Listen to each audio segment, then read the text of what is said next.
does the B stand for? Oh, Bears. I get it. In the sports book where we were sitting having dinner, they were there and they were all rooting for the Bears too. I'm like, damn, there's a lot of fucking people here. Dude, when that touchdown, dude, there was a ton of people cheering. It was crazy, man. Where did you watch it again? Like what sports book? Oh, the one in our hotel. The Fontainebleau. Or I think that's how you say it, Fontainebleau. Up and down emotions these past couple of days. I like when we do the podcast around this time because everything kind of levels out. Your emotions kind of like. Oh yeah, dude. If we did this right after the game, man, it would have been. No, and it's funny how many people do it like literally like right after the game. But I feel like yeah, if we would have done after the game, my emotions would have been too high. I would have been like saying shit I probably would have regret or something. So probably better to calm down. I'm into it. I'll start off with things that you actually liked about the game. What I liked about the game, well, for one, like what I liked was, dude, how like the atmosphere, man. Like, dude, like just even the fact that I was watching it like in Vegas on TV, like you could just tell like the just I don't know what it is, like the fans and everything, like the mood of the game. And then when Cornelison like sang the national anthem, like bro, it was like chills, man. Mm-hmm. And like I don't know about you, but like I was just so nervous. Like there was many times like during the game where I had to I couldn't like look at a play or something. Like it was intense. That's kind of how I was too. And we were watching it, with your brother and stuff. And like there was two TVs going on, and I would look at like the smaller TV. Like everyone was watching like the projector, and I'm the one guy in the corner just like looking. Were they both smaller. At least like yeah, they were they were in sync, but I had to look away at some points and.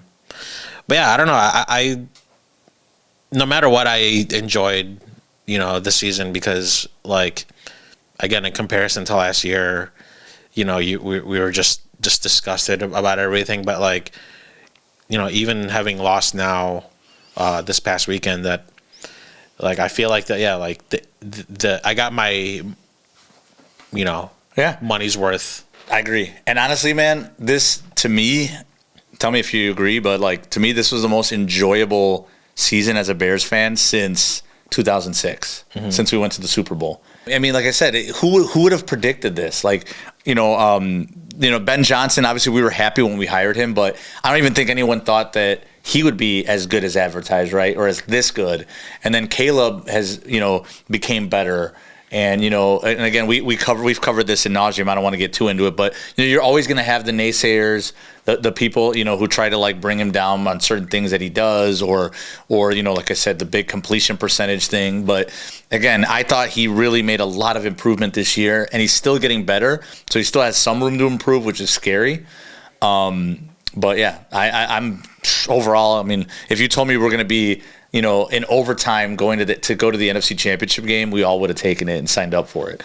Now, what else I liked in the game? I was just so impressed with the defense, man, because you had so many people, so many haters, before the game saying, "Oh, the Bears defense can't hang with this team."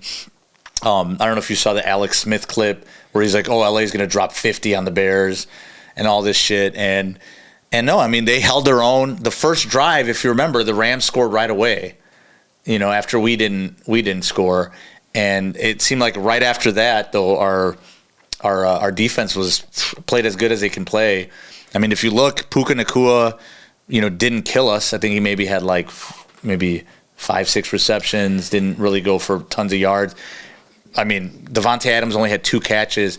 Although I will say, to people who say that, the 2 catches he made were huge. Yeah. So he had the one catch where his knee barely hit the ground before he ripped it out, if you remember that. And I think they scored on that drive. And then he had another catch in overtime where it looked like I thought he went out of bounds, but he somehow kept his feet in and caught the ball. So his 2 catches were both like really big catches that led to to score. So with Devontae and the Puka thing, do you think that was like it felt like to me like that was the game plan? Take the small yardage. I agree, but not only the small plays, he hit 2 big plays. He hit one to Higbee for like 30 yards because I think we overcommitted pass rush, and he just kind of slipped up, caught it, and like took it for 30. And then he had another deep one to, I don't know if it was like Parkinson, yeah. So he had a couple of big ones to the tight ends, but I think a lot of that had to do with the fact that we were really focused on stopping Nakua and Adams, which obviously makes sense. Those are their two best players. But I also thought that doing that kind of left us a little susceptible to the run because I feel like Williams and Corum did a pretty good job running the ball against us. But I mean, as far as the defense overall, and especially with how much they've been criticized of late and this all season basically, I think we sacked Stafford 4 or 5 times. I think I don't remember exactly, but 4 or 5. We put pressure on him. His stats, at the end of the day, weren't great. So yeah, I mean, like I said, I really have a lot of respect for the way our defense played. For the offense, like I said, there was plenty of blame to go around or things to criticize, but I still think that they still showed some resilience there on that last drive to come back, and obviously Caleb making that great throw. But they've shown all season that they never quit, and again, that play was phenomenal. But again, it just shows that the Bears are always going to be in it to the end, especially this season. So, what did you think of the play calling? Because I know you got a lot to say about that. Yeah. So here's my thing. After the game, sadly, we're hearing a lot of critiques about, mostly, especially in Chicago media, you're hearing a lot about the DJ Moore, and if he gave up on a play or on the route, he didn't run hard or whatever it might be. You're hearing, some, not really in Chicago because I think we know, but some of the, mainstream media talking about Caleb and, even though he threw a great throw and all this stuff, he still threw 3 interceptions and, and again, not really putting a lot of context in those interceptions as well.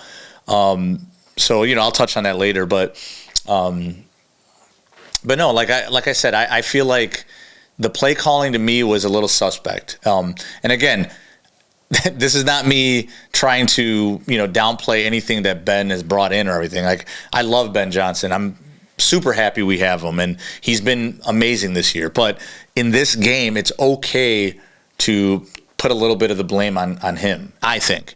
And, I'm very interested to see what other people might think about that as well. But for me, I think of a few plays, right? It's easy to be the Monday morning quarterback and go, oh, well, if we should have done this, like we should have gone for 2 on the touchdown. It's easy to say that after. But personally, on the one play that I thought that we should have just kicked the field goal was on the first drive, okay? And I get that some people are saying that they went for the touchdown because they felt that the Rams were going to be able to keep scoring and they had to score. But to me, it's just so early in the game and you don't know yet that I would have just taken the 3 points and just moved on. To me, the worst play on that drive wasn't the interception; it was the Rome drop. And I'm a big Rome fan, but that ball was there, and if he catches it, we're not even talking about this interception. And frankly, we may not even be talking about a loss. We might be talking about a win. So that was a huge drop, okay? Then on the interception, the one thing I'll say with that interception is it's 4th down, right? So if he throws an incomplete pass, right, on that play, they have the ball where we had it. The interception actually gave the Rams worse field position. So, Again, I'm not saying I want to advocate throwing interceptions, but after all, he was hit on the head. It should have probably been a roughing the passer that they didn't call. And again, it wasn't the worst thing on a 4th down to get intercepted there. So personally, that wasn't my beef. My beef was on the Rome drop, and then overall in the play call, not just taking the points on that possession only. Okay. Another thing is Ben is very, very creative. Ben, I mean, like I said, he's just amazing at play calling and scheming. My issue was maybe not on the first try where we had a 3rd and 1 or a 4th and 1, right? And you're trying to run it, and I get it. Your run game has been great this year. But to me, at some point when the Rams were, and they have a really tough front 7, when they stuffed us on a couple of those, for me, we're at the bar in Vegas, and I'm calling some of these plays before they're happening. I'm like, oh, here comes another run on 3rd and 1, and there's a run, and they get stuffed. And to me, it would have been nice on one of those 3rd and 1s, for the Bears to play to call something that they weren't expecting. I was expecting, 3rd and 1, call a play action, right? See if you got anything down the field that you can beat them with, and if you can't, then you can, roll out, throw the ball away, and live to fight another day, and then maybe go for it on 4th down. That's what I was hoping that they would do at least once or twice, but they didn't. And again, I was surprised because, again, it's not Ben Johnson's forte to be, basic or be, vanilla or call the play that's, that everyone's expecting, right? And then another part was, excuse me, when we finally got down to the 5-yard line on the play, where I don't know if it was it 10? I don't know if it was 10-10. No, sorry, we were down 17-10. We got it down to the 5-yard line. It's 1st and goal. So look, if you want to run on 1st and goal, I get it. Fine. They run the ball. I think Monungai got 2 yards. He got down to the 3-yard line. Even if you want to try to run it again on 2nd down, fine. They tried to run it. Swift got stuffed. Didn't score. Didn't get anything. On 3rd and goal, I remember telling my friends, I'm like, look, it's 3rd and goal. They've stuffed you running it in the middle of the field. They're stuffing you now. Put the ball in Caleb's hands. He's your star. He's your quarterback. Call a play action. Call a play where you roll out Caleb and you give him the opportunity to make a play with his legs or to find somebody open. That's what I would have liked to see them do. No, instead, what do? They pitch it back to Swift. And the concept there was bad too. They pitch it to Swift, and there really was no lead blocking in front of him. So he literally runs, and there's like 2 defenders right there. He tries to jump over a guy, and I'm surprised he didn't die on that hit. He got clobbered.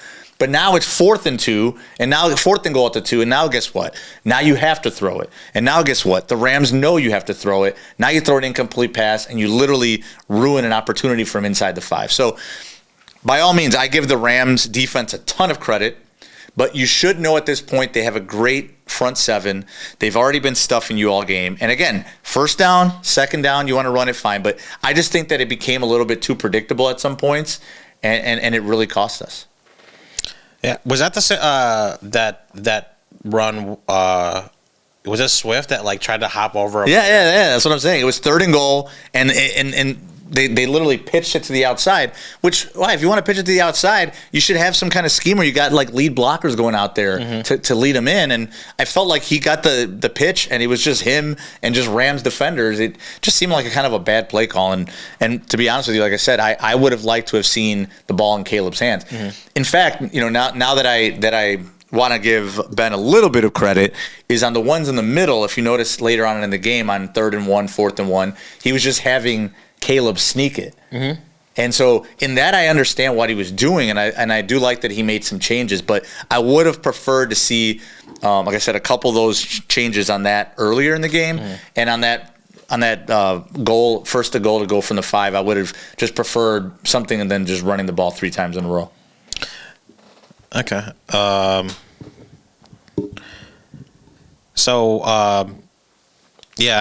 Another subject is here.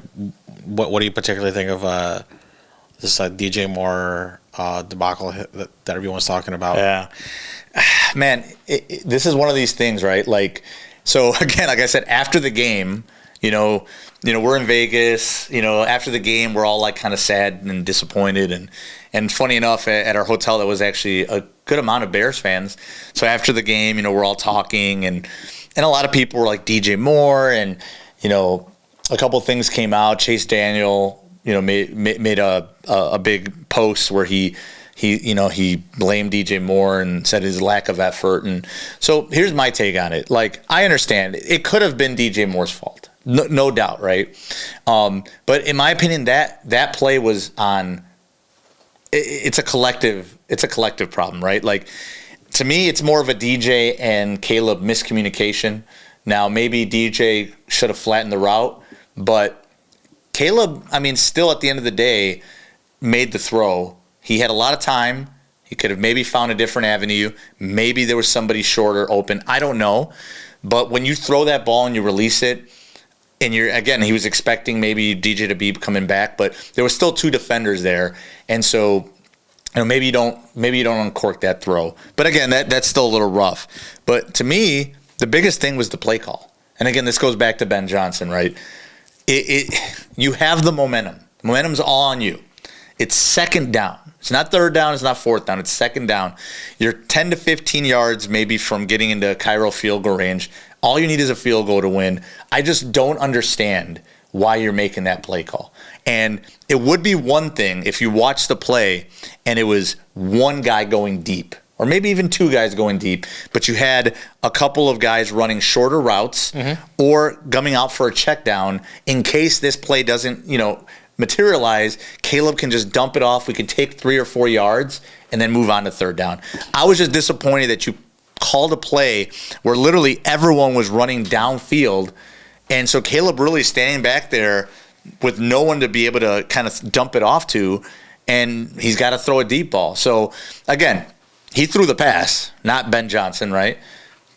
DJ ran the wrong route, not Ben, but Ben called the play. And I just thought it was a bad play call there when you're so close to winning and you don't need it, it's second down. So again, you can point a little bit of blame to everybody. Now, if somebody wants to blame somebody more than somebody else, I get it. But to me, I blame Ben more than the other two because I just didn't like the play call. Yeah. Kurt Warner actually ended up doing a piece on it because I absolutely love him. Yeah. Whatever he talks about, I love. But he was dissecting it, and I've heard him talk about this too, that he's not a fan of option route plays. Like he's the guy that like he needs to know where every single person is going to run to, and then it's his decision to make that right. So like so if it was up to him, DJ Moore wasn't going to have that option. It wasn't because it was supposedly an option. Where I see what you're saying. Yeah, and just have one. Like I know he's going to come here. That's it. Not you're going to either go up or go down. Yeah. I see what you mean. Everybody knows now. Like the biggest word that people are using is miscommunication, which makes perfect sense. Yeah. Like I said, I don't know Chase Daniel very well. I mean, obviously, I just remember him being a mediocre backup quarterback for us a couple years, but like I said, and he gives some pretty good analysis sometimes when I watch. I'm not going to lie, but I just didn't like using the word lack of effort. Like that just really made me mad because the guy led. The guy had 5 receptions, 52 yards. He caught a touchdown. He might have been hurt. Dude, he made a couple of big catches. There was the one play where he dropped it, where he got leveled out of bounds and had to leave the game for a while. Like to come out here and accuse him of not giving effort is so bad. You know what I mean? Like yeah, maybe he ran the wrong route. He stopped running it. He didn't. But I think again, it's more of a miscommunication thing than a lack of effort because that makes it seem like he's not trying. Well, that's rough. Man. Well, how people are trying to spin it is that DJ Moore thought that. He clearly he thought that it wasn't going to go to him at all, and and I've seen wide receivers do it where like they know for sure that they weren't going to get it. That's why they kind of half-ass it. He didn't know he was going to get the ball, but I mean I think that's kind of bullshit too. No, believe me, that's fine. But yeah, either way, like to say that he gave lack of effort, like I just don't like the lack of effort thing because unless you know for a fact that he quit on a play, you don't want to say that kind of stuff, man. Like, yeah. Like that's pretty disrespectful for sure. Yeah, it is. So like, yeah, I mean, even if you want to blame it on him, the reason he didn't run the wrong route or whatever, I'm fine with that. But either way, there was 2 defenders there. Even if he runs the right route, there's no guarantee that he's going to catch the ball or anything. Now maybe he's able to like pass interference on the defender or avoid the interception, which would have been fantastic. But yeah, like I said, I just don't want to make it a shit on DJ Moore. Like, kind of thing where a lot of people did make it that. I have a theory, though, that I think people are trying to find a reason, right? Yeah. They found one. Yeah. Oh, here it is. Like, and I don't know what you particularly think. Like do we keep him or what? So here's my thing. I've always been a DJ Moore fan, and I know that Chino, who's obviously been on our show plenty of times. Shout out Chino, and a few other people that I know have brought up the DJ Moore trade and this, and this, and his production isn't what it should be for someone who makes blah blah blah blah blah. Again, I've brought this up a few times this year. I'll do it again. Your production's never going to be the same when the quarterback that you're playing with has multiple options to throw the ball to. Okay, and I think we did this in a previous one where we went through all the receivers on the Bears stats, and they're almost all the same. You have Colston Loveland, you have DJ Moore, you have Rome Odunze, you have Luther Burden, and occasionally you're going to sprinkle in some Zacchaeus, some Cole Kmet. There's a lot of weapons. So when you have this many weapons, unfortunately, Caleb is going to spread the ball around. Yes, there might be one game where DJ goes for 10 catches for 130 yards and a touchdown, but there's going to be a game where he has 2 catches for 10 yards. Doesn't necessarily mean that he's not being productive. It's just there's so many weapons, you know, and depending on who's covering who and, you know, who might be taking a double team, you know, the success is going to change week to week on the receivers. So I think it was just been a lot of unfair criticism of DJ Moore this season and people trying to ship him out. Now, with that being said, now that the season's over, and we brought this up too, how I said, like, maybe we should revisit trading DJ Moore, but let's wait till the offseason, okay? Let me be honest, though. It's not because we lost this game. It's not because the interception. It's not because DJ Moore didn't give effort. It's, for me now, it's just about talking about how do we improve this team next year and how do we make this team better, right? We don't have tons of money to spend. There's guys out there that can help us through trade. You know, we've brought up Max Crosby in the past. Jeffrey Simmons is a great defensive tackle from Tennessee that's out there. There are guys available, and so now you think to yourself, well, you have a guy that if you trade, I think, you know, it's a $25 million cap hit. I might be wrong here. I think it's like a $17 million in cap relief if we trade him or something like that. But my point is if you can trade DJ Moore and in a trade that brings you a guy like a Simmons, brings you a guy like a Crosby that helps your team in a deficiency, and you're trading a guy in DJ Moore that plays a position where you do have other guys available and other weapons, you know, he might be expendable. And so, again, I'm not saying trade DJ Moore because I don't like DJ Moore or trade DJ Moore because he quit on the team. It's none of that. I'm trying to find ways to make this team better now. And if it helps to move him, you know, why not?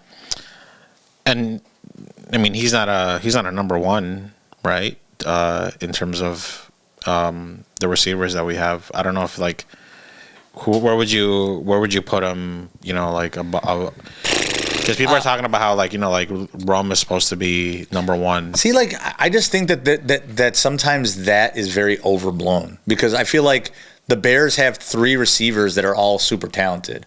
Rome is super talented. DJ is super talented. Luther is super talented. I almost feel like the Bears almost have 1A, 1B, 1C. Like, they have a lot of good receivers, and I think some people need to chill on the DJ Moore hate because DJ Moore, he's the guy and it's not 4 or 5 guys that you're spreading the ball around to, has proven that he can put up number one receiver numbers, right? But again, that doesn't mean that we shouldn't move him if it can improve the team. It also doesn't mean that if we keep him that he can't still be a really valuable part of the team. Mm-hmm. I think the one thing we need to be a little weary of, though, on trading DJ Moore, and, you know, other podcasters that have brought up potential trades and put up all this stuff. I think the one thing that they're kind of forgetting, though, is that DJ just signed this deal, okay? And it's going to go run through 2029, okay? So I've heard all the rumors, right? Trade him to the Raiders, right? Get Max Crosby, trade him to the Raiders. The Raiders are trying to rebuild. The Raiders are trying to get rid of salary cap. So, to me, would they really want to take on DJ Moore for 5 years, too? This isn't DJ Moore for, you know, a year and then you can get rid of his contracts for 5 years. So you also have to think that the team that's trading for him is going to want to pay him that salary for that long. Now, I do think that the Raiders, though, they're probably going to draft Fernando Mendoza, and they do already have Pendoza. They do already have what's his name, Brock Bowers. They do have Ashton Genty. They do have Beck, one of the receivers they drafted. They have some weapons there, but I could see where getting a guy like DJ Moore could be somebody who could help a Fernando Mendoza in his first year. So, you know, potentially I could see that. The other team that we talked about is Tennessee, if you want to include them on a trade for like a Jeffrey Simmons. But again, Tennessee's got DK, Tennessee's got Ridley.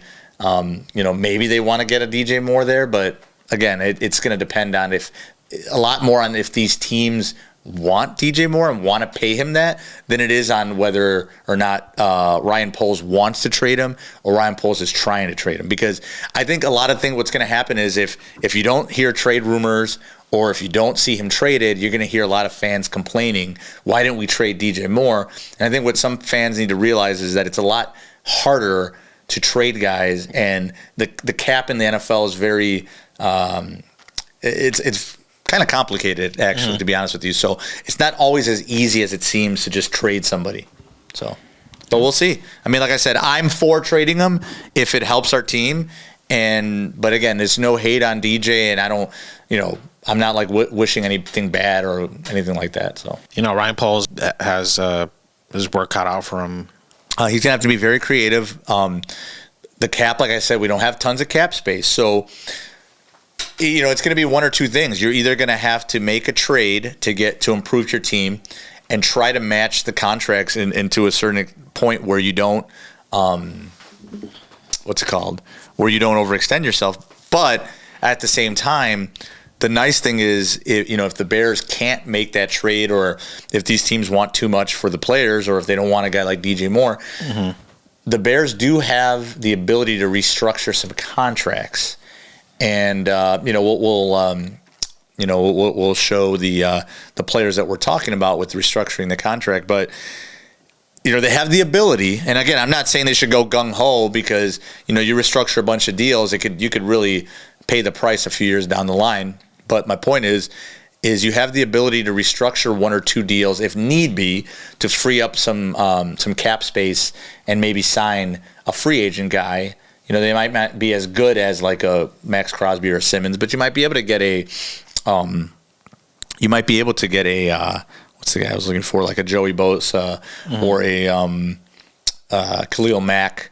So those are guys that are out there that, again, they're going to command money, but they're not going to command like a ton of money in their stage of their career. But that's, again, if you swing for the fences with a Simmons or with a Crosby and you're somehow not able to make that deal, then you're able to bring back or bring somebody in like that if you can restructure a contract.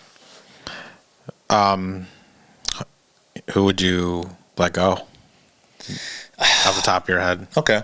So in looking at this, to be honest with you, I would hope the Bears can bring back Byard.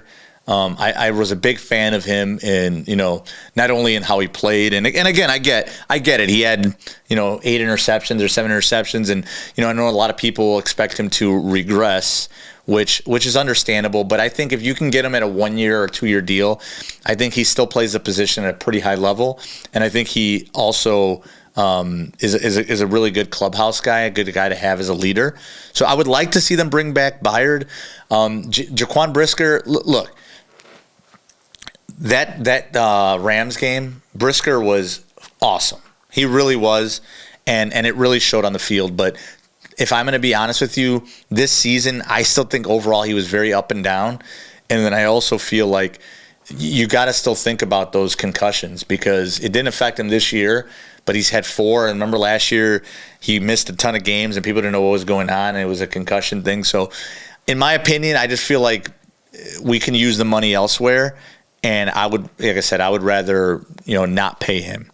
But again, if they do pay him, then I wouldn't want to see him paying Byard and him personally. But that's just me. What about Joe Tryon? I don't think so, man. That guy, we traded for him for a 7th-round pick. I don't think he really made much of a difference on the team. Ryan Bates was a backup center. I don't really know if we're going to bring him back. Billings, I'd honestly let go.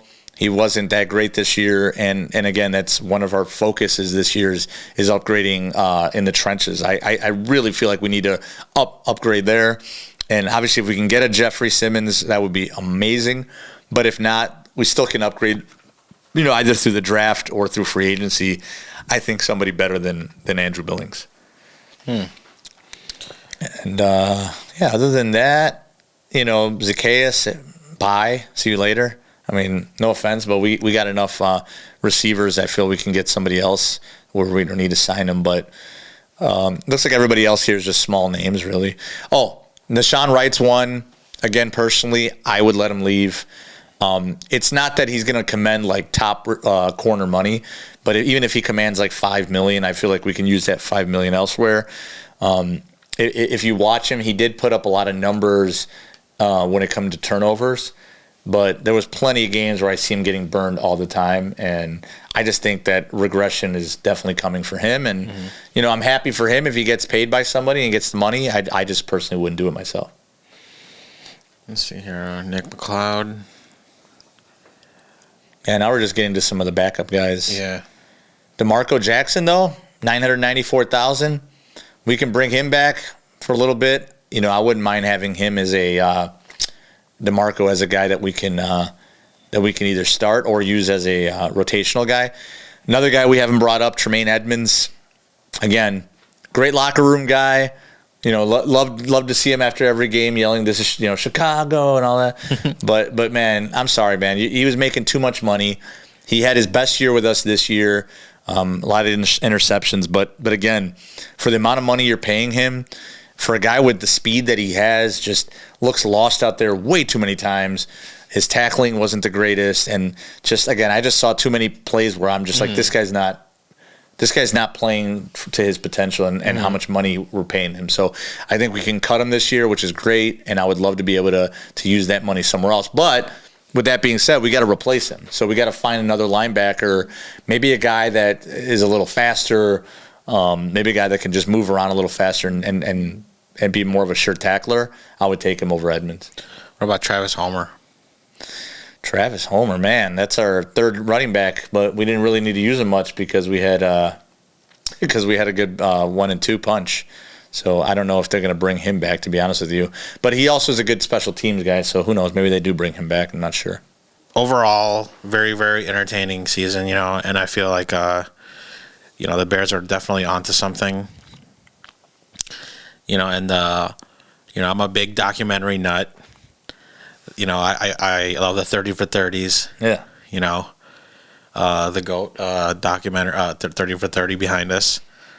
A 10-part series. I feel like, this journey that we're on as Bears fans, we're seeing this epic documentary that's going to be coming up like over the years. And this was just the first episode. Yeah, I think this we're still like half an episode in. This is the intro. Yeah, and then we're gonna get into the off season, and then it's gonna be a little cliffhanger, towards the end of the off season, a new player is gonna come in, and then it's gonna cut like an Entourage episode. It's gonna leave it's a cliffhanger. The next episode is gonna be the next season. Yeah, that's a good point, man. I feel like this is definitely the biggest off season that I can remember in a really long time. And actually, the funny thing is, the last off season that I remember with this much like buzz, and again, last year's off season had a lot of buzz too, because we knew that we got Ben Johnson, we got all stuff, and we were a little happy, but we're coming off a 5-win season, and we were still trying to see what we had. But now that we've made it like this far and we got to taste it a little bit, it gives us that like, man, it reminds me of the 2009 offseason going into 2010, because I remember that offseason we signed Julius Peppers, we signed Chester Taylor, and we made it to the NFC Championship game. But that was the last one that I remember we were so excited to see what they were going to do, and we felt like they had a Super Bowl like contending team. So I feel like this kind of gives me the same kind of vibes where we're like, this offseason, everyone's going to just be like, man, what are they going to do? Are they going to trade anybody? Are they going to trade? And it's funny because I was on the phone with Phil, and he was just telling me right now, he's just like, just don't give your hopes up too much, man. Don't get too crazy about it. Because, like after this game, you're just like, all right, what are we going to do now? We need to get a pass rusher. We need to make a big trade. And he's just like, don't set yourself up for all that like excitement. And then if they don't do it, you're going to be all mad and stuff. So, like I said, to me, I don't want to see them go out and trade 3 first-round picks for like Max Crosby, and I honestly don't think Poles would do that. So to me, it's like, try to make the trade happen in a way that it doesn't destroy your team's future, and you're able to still improve. And again, if if the asking price is too high, be able to walk away from it. And at the end of the day, if that was the reason why we don't get Simmons or Crosby, I'm okay with it. To be honest with you. And then if you can restructure a couple guys' contracts and sign a Khalil Mack or sign a Bosa, am I going to be as excited for Bosa or Mack as I would be for Max Crosby? No. But then we would have retained our picks. And then we can actually improve the rest of the team through there. So I just think there's no right or wrong way. But I just say just have a little patience with Poles this offseason. And I think that ultimately it will materialize. Think about all the teams that they thought that they were one player away, or what did the Commanders think, last year, and then look what happened. You know what I mean? It's such a good point, man. Such a good point. I mean, but again, it's funny, Phil and I just talked about it, and the point that you made, he actually made the exact same point. Like, so many teams, you feel like you're one guy away, and then it doesn't work out, or then you end up costing yourself for the future.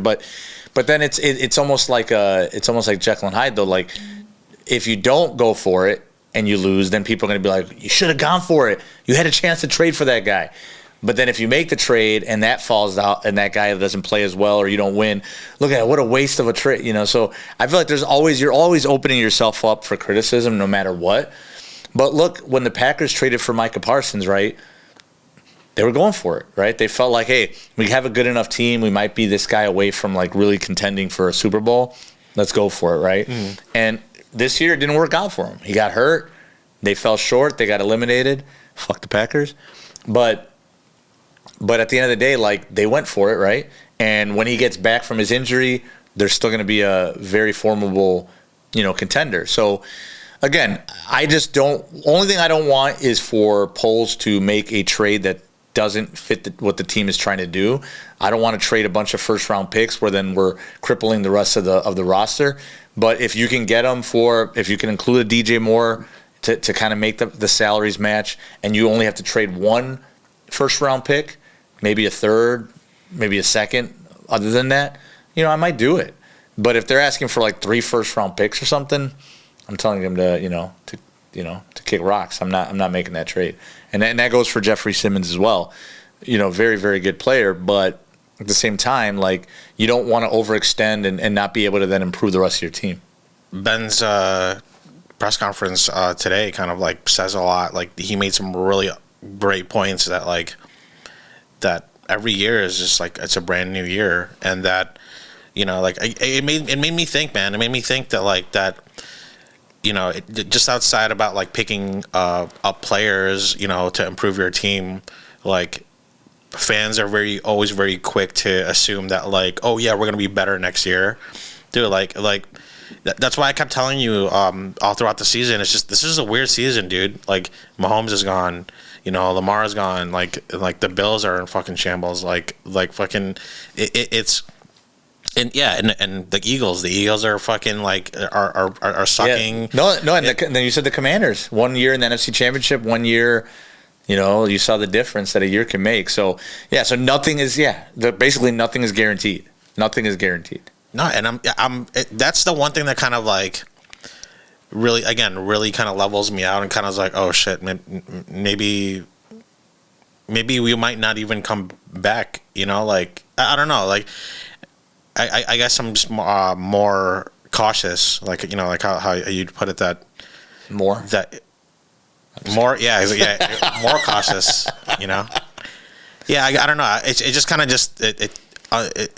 I'm just a little more unsettled about the idea that, like, damn, dude, like, all this hype that we have. That's true. It's just like, okay, I think the hype, it's just how you take the hype. You can embrace the hype.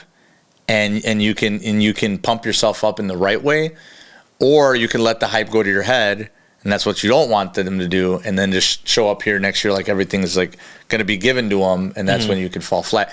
Not only that, but they have they have a first place schedule. Their schedule is really tough next year too. Yeah. So you got to factor that in. Injuries could happen at any time. You got to factor that in. So yeah, there's a lot a lot of validity to your point. Absolutely, man.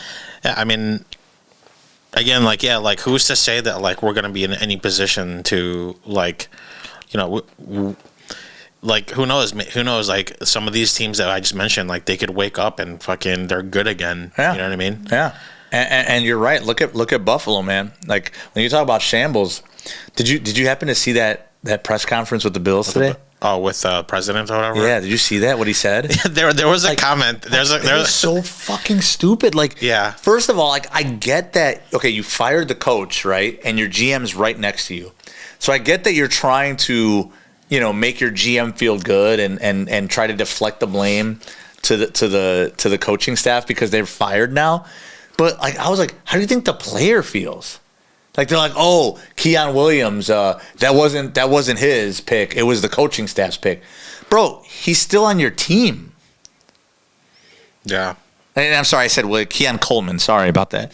But yeah, he's so good. No, I'm just kidding. But like, how do you think Keon Coleman feels? Like his fucking president is literally out here saying, oh, well, I'm keeping him because he didn't draft Keon Coleman, but the coaching staff who we fired drafted him, and now Keon Coleman's like, wait a minute, what's that supposed to mean?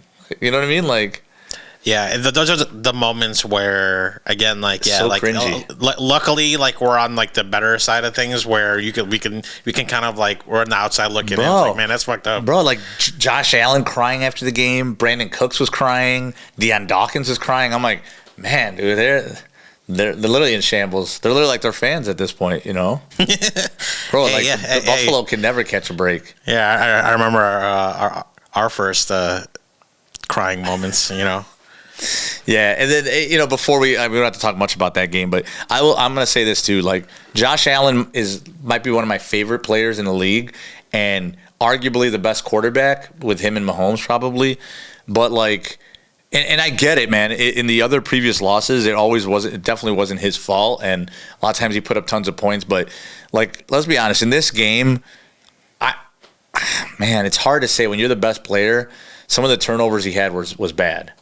Like, I get that he had the one interception where people thought it was a catch. I'm not saying that was a bad play.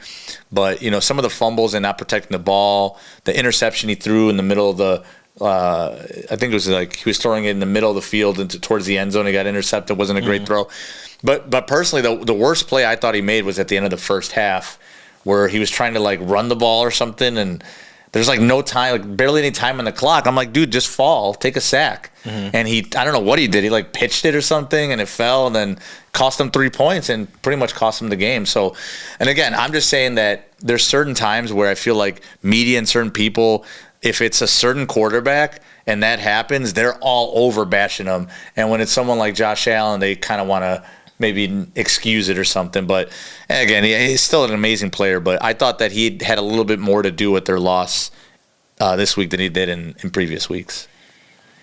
Yeah, I mean, sure. I mean, at least that game was decent. I mean, bro, the 49ers, I feel like every other game, I mean, the Bears game and that one were good, and then the other two were kind of like meh. You know what I mean? Yeah, not to sound like a crybaby or anything, but like, yeah, like for a moment, for the past couple of days, I was even considering not even watching the rest of the games. And obviously, like it came to my senses, like there's no way I'm not going to. But there's a little bit of like kind of just sadness on my end. Yeah. That fuck, man, like. And it's funny. I was going to ask you something, and actually, this is open for everyone who's listening. I would like to see like people's opinions on it. But I'm wondering. I was asking this to my coworker earlier.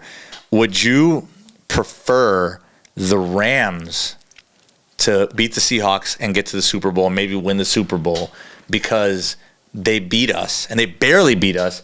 Where then you could say, hey, there's no shame. We lost to the Super Bowl champions and we almost beat them. Mm-hmm.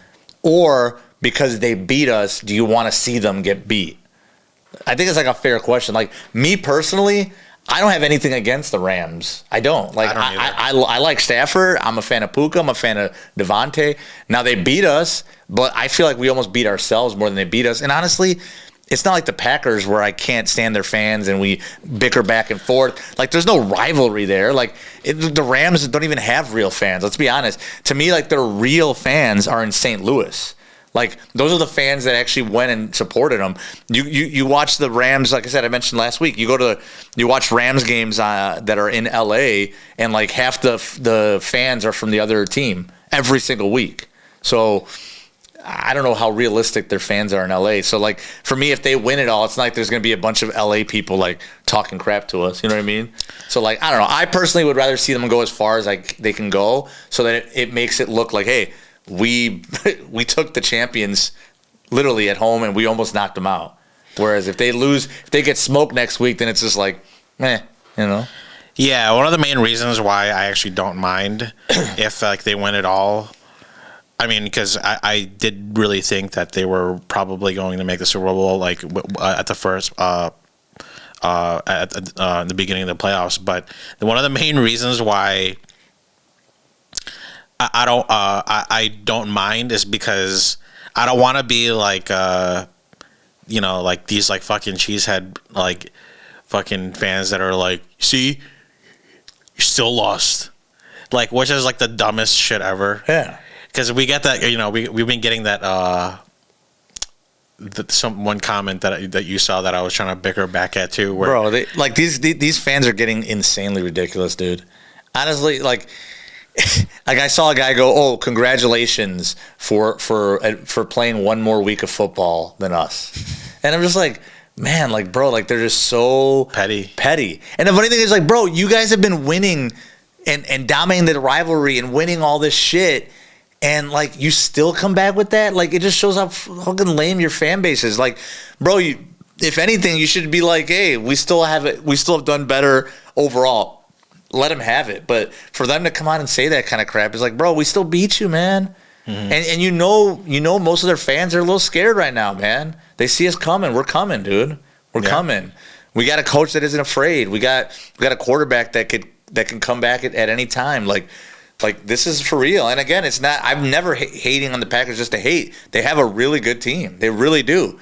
But there's another really good team now. Like, it's going to be a battle for the next few years, man. It really is.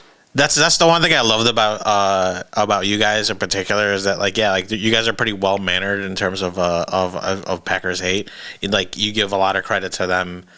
Well, rightfully so in comparison to other players. Just like, well, they suck. No, and there's another thing too. I especially if Packer fans happen to hear this, I don't criticize every Packers fan. There's a lot of very knowledgeable, very good Packers fans that have replied to some of my reels in the past and be like, oh, this guy makes a good point. This guy knows what he's talking about. So to those, props, man. Like, hey, I'm always going to talk some crap because, again, it's a rivalry. We should talk crap to each other. But at the same time, like come on, man. To come on and say stuff like, oh, Caleb's terrible and your team sucks. Oh, you knew you were going to lose. Like, dude, like that's just like the childish shit just makes me laugh. You know what I mean? Like, let's talk. Let's talk some crap. Like, that's always good. But I'm always going to give credit where credit's due. And, there are some Packers fans that do give credit where credit's due. And so that's where we should be. But, hey, if you want to just come in here and hate, then, hey, hate away. But when we win again next year, I'm going to be right back making comments, man. Oh, God. Some of the comments just make me laugh. It does kind of make my day sometimes when you read a couple of these, like, these comments. And there's a lot of good ones, too. And you reply to a lot of some of the reels like that we have. And yeah.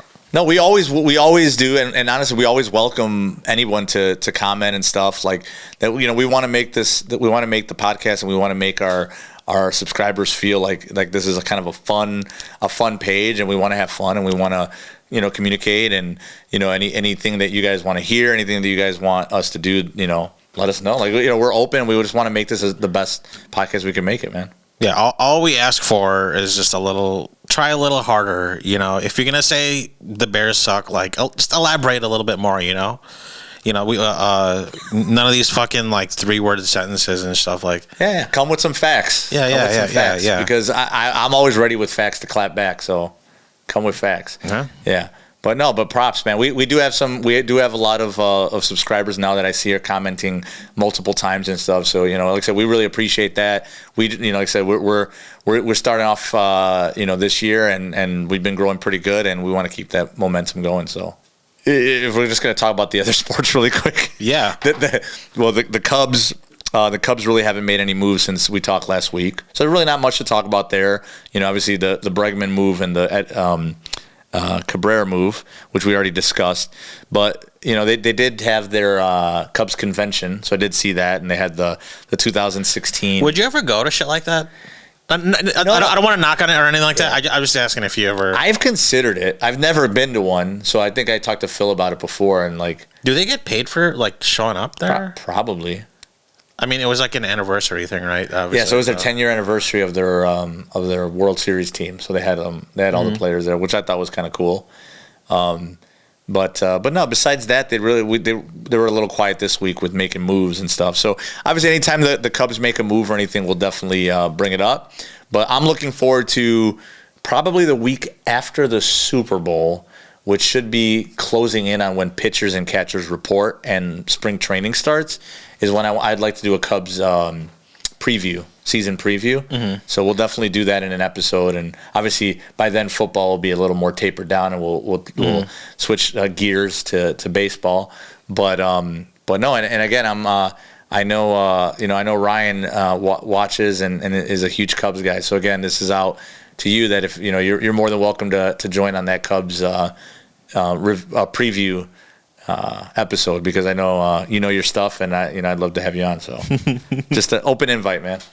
Oh yeah, and I don't know, any Bull stuff? Huh? We always end just like any Bull stuff. The Bull, yeah. The Bulls. Let's see. You know what? We can't talk about the Bulls here real quick. So I know last night they had a pretty nice win over the Clippers, which if you look at the Clippers' record for the season, it doesn't necessarily make it seem like a big win or an impressive win. But the Clippers had won 6 games in a row. The Clippers had come from 6-21 to, I believe, like 19-23 going into last night. So it was a big win, I thought, to knock them off at home. And not only did they beat them, but they beat them pretty good, 138-110. And, they had lost a home game to the Nets, which was kind of embarrassing on Friday, or on the road, but they beat them back at home pretty convincingly on Sunday, and now another big win yesterday against the Clippers. So, I mean, honestly, what else do we have to say about the Bulls other than, again, they continue to be middle of the road, 500, probably playing again, and everything, and it doesn't get easier. We play Anthony Edwards and the Timberwolves tomorrow night, and then Saturday night is the big Derrick Rose retirement ceremony. So I'll definitely see if I can watch that somewhere so I can catch it. So it should be good. Nice. But yeah, other than that, really not much more really to say about the Bulls right now. And then the Blackhawks, not much really to report. They continue kind of being a little disappointing again this season. The only thing I do have to say when it comes to Blackhawks is I'm sure you saw what I'm now calling the PCA and Caleb Williams tour. They were at the Hawks game, and then they went to the Bulls game last night. Did you see? Yeah. But no, I think it's cool. I think it's really cool that they're friends, because it's basically like 2 of our biggest like young stars, and I just think it's dope that they're like, they're friends, and they're kind of embracing being the faces of Chicago, and you can tell that the fan bases love them and stuff, and so I think it's cool. It's finally something to be excited about in the city, and when sports, to have like a superstar on a team that you can root for. So unfortunately with the Cubs, you have to try to beat the Dodgers to win a World Series. But again, either way, you have a fun, exciting team. You have PCA, and hopefully he's going to be here for a long time to be able to root for. And then obviously with Caleb, it's freaking amazing. And like I said, hopefully he's going to be here for the rest of his career too. Yeah, someone brought up a real cool point that it's good for the sports if we win. Oh, absolutely. And again, I mentioned this with the Bears and Rams game. It's not because of the players on the Rams, right? The Rams have a lot of great players, right? And they're fun to watch. But again, it's like for the fan bases and stuff, like, man, the NFL is better if a team like the Bears is relevant. Oh, Gronk said it. I just remembered. Sorry. Right. Yeah. Or if a team like the Bears is winning, it just makes it more, it's better for the NFL, to your point, for a team like Chicago to be relevant and be good. Yeah. I mean, I've actually never, embarrassingly enough, have been to a home game, but I've been to a bunch of away games, and it's literally like a home game. Bears fans show up. Yeah. It's and to anyone who's like never been to a Bears game, like especially a away game, it literally is that.